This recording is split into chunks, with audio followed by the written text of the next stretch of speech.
El miedo provoca la distancia, nos mete hacia adentro y guardamos las alas sin más intención que cuidarlas.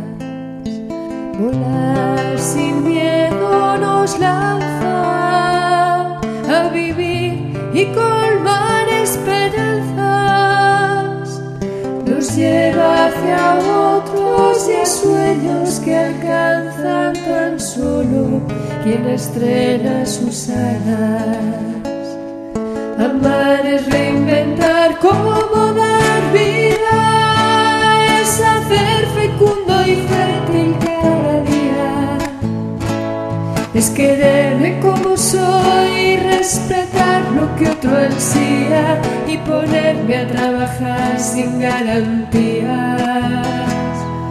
Amar es creer que la alegría no puede guardarse porque se marchita, es no parar el agua para que corra siempre limpia. El bien, como también el amor, la justicia y la solidaridad, no se alcanzan de una vez para siempre.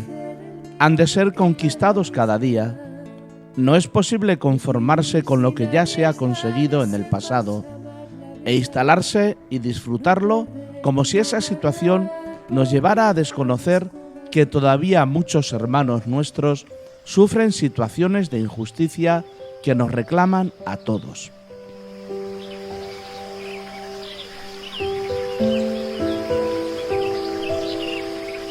Buenos días a todos.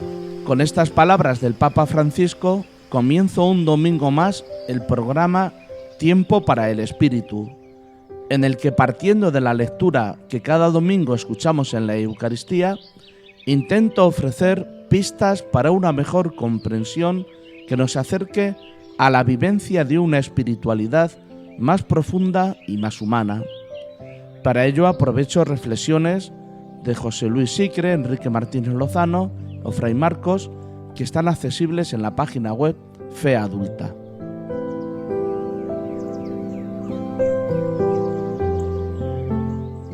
Seguimos con la lectura del Evangelio de San Marcos, que hoy nos dice así: un escriba se acercó a Jesús y le preguntó: Maestro, ¿qué mandamiento es el primero de todos? Respondió Jesús: el primero es: escucha, Israel, el Señor nuestro Dios es el único Señor. Amarás al Señor tu Dios con todo tu corazón, con toda tu alma, con toda tu mente, con todo tu ser. El segundo es este: amarás a tu prójimo como a ti mismo. No hay mandamiento mayor que estos. El escriba replicó: muy bien, maestro, sin duda tienes razón cuando dices que el Señor es uno solo y no hay otro fuera de Él, y que amarlo con todo el corazón, con todo el entendimiento y con todo el ser, y amar al prójimo como a uno mismo, vale más que todos los holocaustos y sacrificios. Jesús, viendo que había respondido sensatamente, le dijo: no estás lejos del reino de Dios. Y nadie le hizo más preguntas.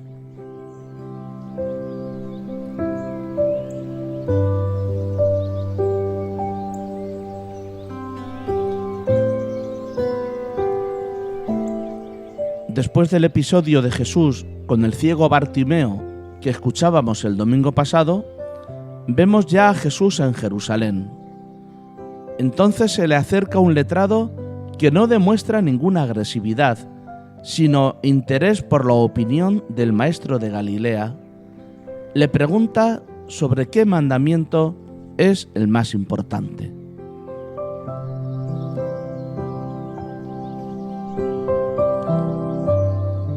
La pregunta tiene mucho sentido, porque la ley de Moisés, que es la que siguen los judíos fielmente, contiene 613 preceptos. Para muchos rabinos, todos los mandamientos tenían la misma importancia, porque todos eran mandados por Dios y había que cumplirlos solo por estar mandados. De lo contrario, uno sería considerado pecador.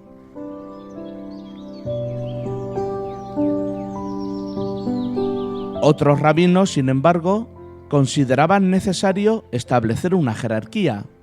Unos tenían que ser más importantes que otros. Así, para algunos el mandamiento más importante era el descanso del sábado. Para otros, el amor a Dios era lo primero. Cuando Jesús responde, recita la Semma, que es la oración principal de Israel, que dice así: el primero es: escucha Israel, el Señor nuestro Dios es el único Señor. Amarás al Señor tu Dios con todo tu corazón, con toda tu alma, con toda tu mente, con todo tu ser. Después Jesús añade este otro: amarás a tu prójimo como a ti mismo.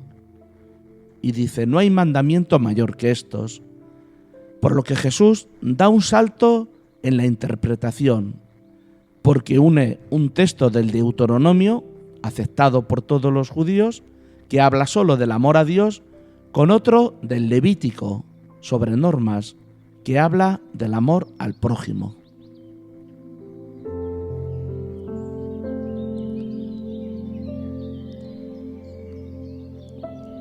El amor a Dios es ya un paso de gigante frente al temor al Dios como amo poderoso y dueño de todo.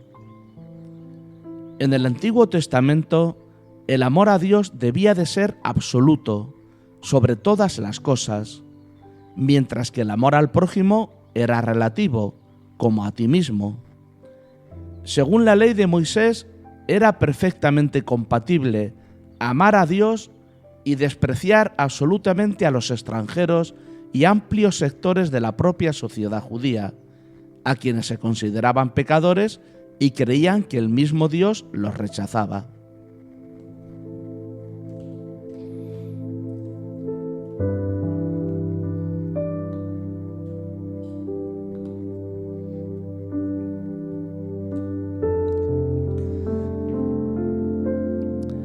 La palabra mandamiento tiene que dar un cambio radical y significar algo muy distinto cuando la aplicamos a Dios. Dios no manda nada, no hace leyes, sino que pone en la esencia de cada criatura el plano, la hoja de ruta para llegar a su plenitud.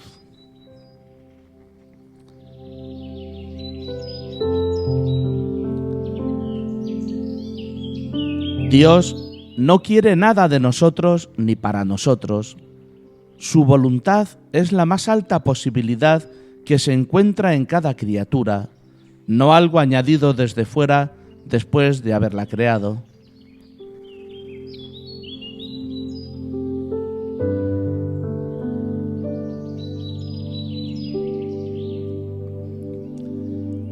En el evangelista San Juan, en una de sus cartas, pone que los dos mandamientos se convierten en uno solo. Nos dice: que os améis unos a otros como yo os he amado. Jesús no dice que le amemos a Él, ni que amemos a Dios, ni que ames al prójimo como a ti mismo, sino que ames a los demás como Él nos ha amado, nos dice en su Evangelio, como el mandamiento dado a los discípulos en la última cena.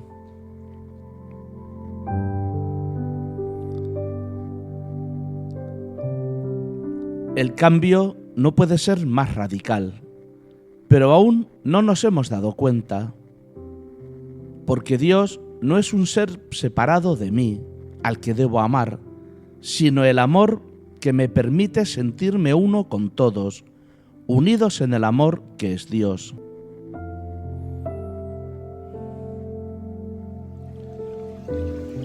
Para una persona creyente que concibe a Dios como un ser separado, por más que pueda experimentarse como una presencia íntima, amar a Dios no es tan diferente de lo que podría ser amar a cualquier persona.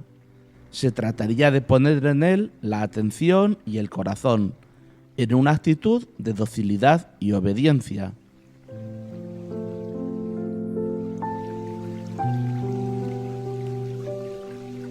Lo que ocurre es que ese Dios separado tiene mucho, si no todo, de creación humana, de la mente que, imaginándolo, personifica en un supuesto ser el misterio de la profundidad de todo lo que es y somos.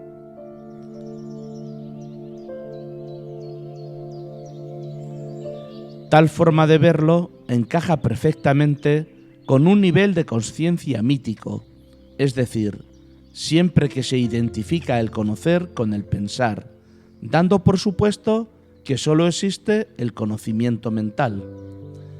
Es imposible referirse a aquella dimensión que nos trasciende sin objetivarla, es decir, sin convertirla en un objeto.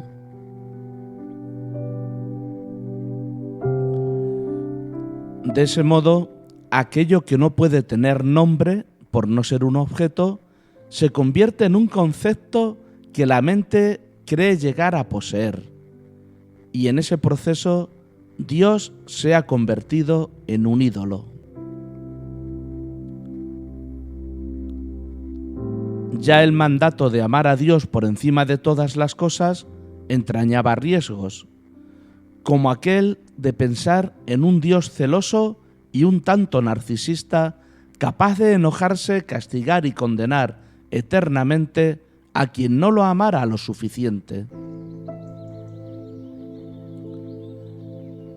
Superada esta mentalidad, ¿qué puede significar la expresión amar a Dios? Entendida literalmente y teniendo en cuenta la carga histórica y cultural que arrastra, suena hueca y carente de sentido. Sin embargo, si se toma simbólicamente, tras soltar creencias, imágenes, ideas y conceptos sobre la divinidad, tal vez pueda evocar algo lleno de sentido.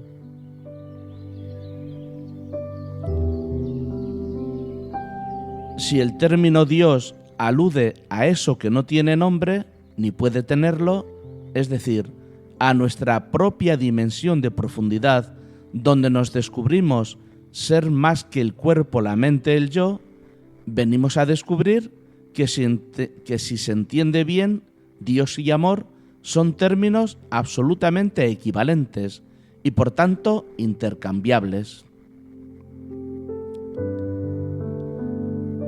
Así, amar a Dios es comprender que el amor es el fundamento de todo, nuestra identidad más profunda, y que en eso consiste la sabiduría y el acierto en la existencia, en vivirnos desde nuestra identidad, desde la coherencia y la armonía con lo que somos.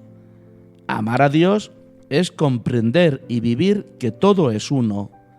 Amor es certeza de no separación, y que en nuestra dimensión profunda somos igualmente uno con todo lo que es.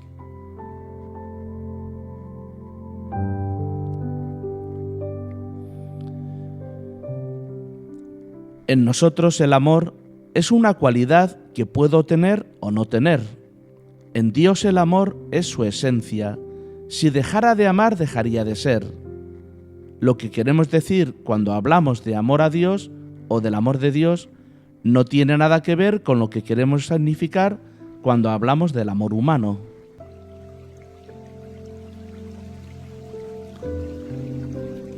El amor, Dios y nuestro amor no son grados distintos de la misma realidad, sino realidades sustancialmente distintas. Dios no se puede relacionar con las criaturas como lo hacemos nosotros, porque no está fuera de ninguna de ellas. Nosotros podemos relacionarnos con los demás, pero no con Dios porque es nuestro ser. Vivir esto nos permite identificarnos con los demás y amarlos.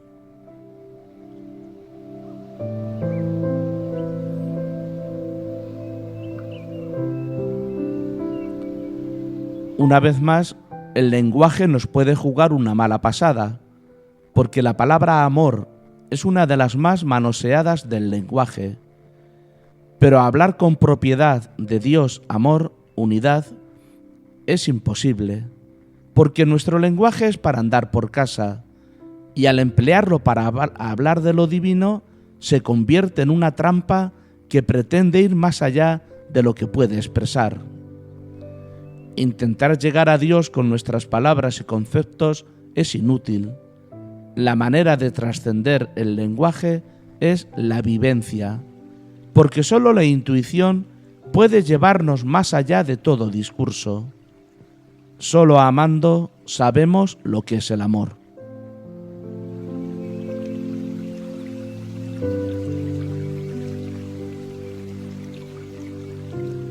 En realidad, el camino hacia el amor empezó en las primeras millonésimas de segundo después del Big Bang, cuando las partículas primigenias se unieron para formar unidades superiores. Esta tendencia de la materia a formar entidades cada vez más complejas lleva en sí la posibilidad de perfección casi infinita. La aparición de la vida, que consigue integrar billones de partículas en células, órganos y tejidos, dando lugar a organismos vivos, fue un gran salto hacia esa capacidad de unidad en el amor. No sabemos qué es la vida, pero conocemos sus efectos sorprendentes. Sabemos reconocer cuando un ser está vivo o muerto. Dios es vida que unifica todo porque está presente en todo.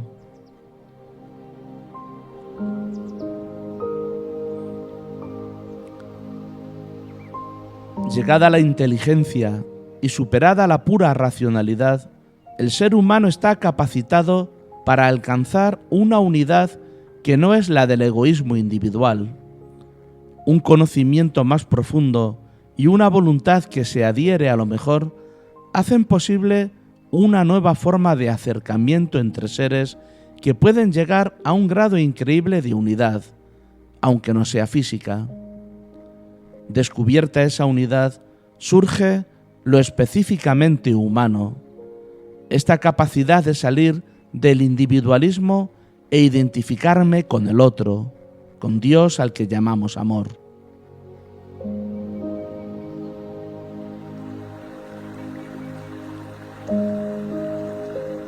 Este amor es consecuencia de un conocimiento, pero no racional. Es inútil que nos empeñemos en explicar por qué debemos amar a los demás. Este amor solo llegará después de haber experimentado la presencia en nosotros y en los demás del mismo amor que es Dios.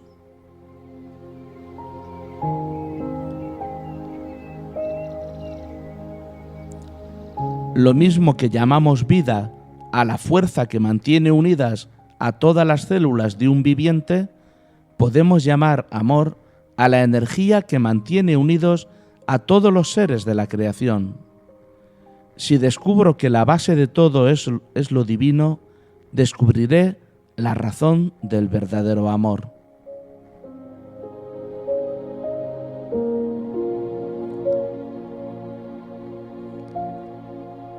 Todos los místicos de todas las religiones de todos los tiempos han llegado a la misma vivencia y nos hablan de la indecible felicidad de sentirse uno con el todo y fuera del tiempo.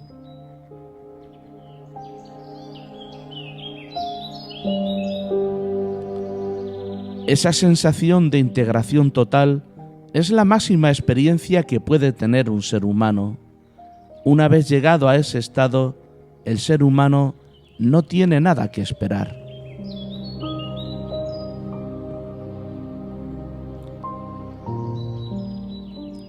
Sin embargo, seguimos llamando buen cristiano al que va a misa, confiesa y comulga, hace sacrificios y buenas acciones, solo porque creemos que tiene asegurado el cielo. Pero ser cristiano no es el objetivo último del hombre. Seguir a Cristo es solo un medio para llegar a amar más plenamente.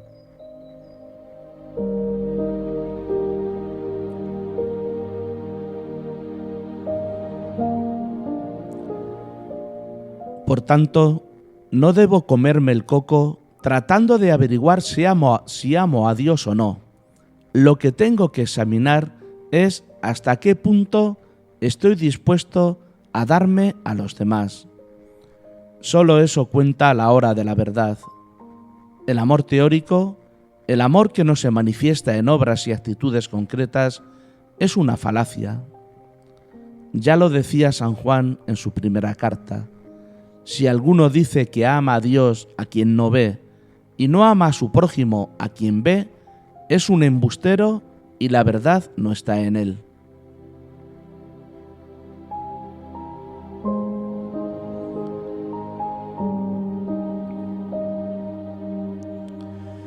Por eso es imprescindible que nos examinemos bien, porque no debemos confundir amor con instinto. Si apartamos de nuestro amor a una sola persona, todo lo demás es egoísmo.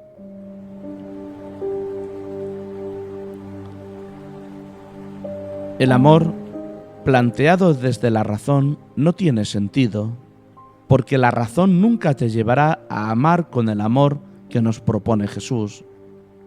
Tampoco podemos entenderlo como un mandamiento que nos obliga desde fuera con normas y preceptos.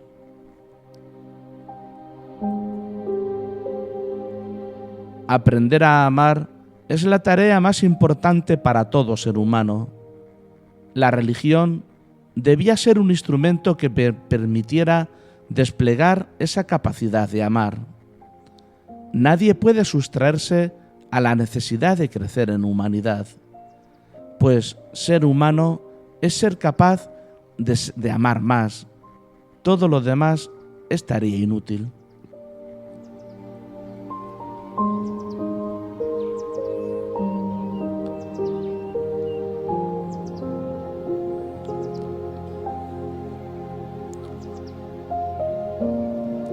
Para terminar, leo otro texto del jesuita Juan Maciá, de su libro Vivir, espiritualidad en pequeñas dosis.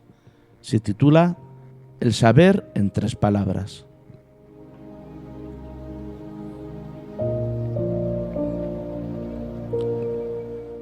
Un rey subió al trono muy joven. Con ganas de aprender, convocó a los sabios y les encargó un resumen de la sabiduría humana. Los sabios tardaron 30 años para compilarla. Cargaron 500 volúmenes en 12 camellos y se dirigieron al palacio. El rey, ya cincuentenario, dijo: «No tendré tiempo de leerlos en lo que me queda de vida. Hacedme una edición abreviada». El equipo de sabios reanudó su labor. Tardaron 10 años. Bastaron 3 camellos para cargar los volúmenes. El rey, ya sexagenario, se sentía sin fuerzas de tanta lectura y encargó otra versión más corta. 10 años de trabajo y un camello para transportar los volúmenes. Pero la vista del rey se había debilitado. Otros 5 años de trabajo para reducir la obra a un solo volumen. El rey, yacente en cama, se entristeció. Dijo: «¿Llegaré al final de mis días sin haber disfrutado la oportunidad de aprender la historia del camino humano?» Entonces, el más anciano de los sabios se acerca a su cabecera y susurra en voz baja: «Majestad, todo se puede reducir a 3 palabras. Nacemos, sufrimos y morimos». El rey asintió con un gesto, y en ese momento expiró. ¿Sabía el rey lo que quería cuando hizo el primer encargo? ¿Se percató de la fragilidad humana por fin al escuchar el resumen en 3 palabras? ¿De qué le sirve a un hombre ganar el mundo entero si pierde su vida?, nos dice Jesús.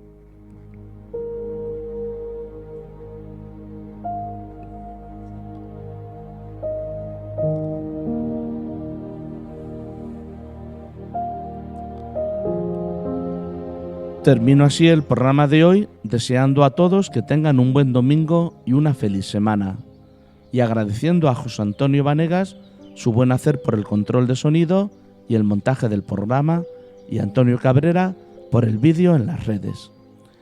Os dejo con otra canción de Salomé Arricibita, Semma.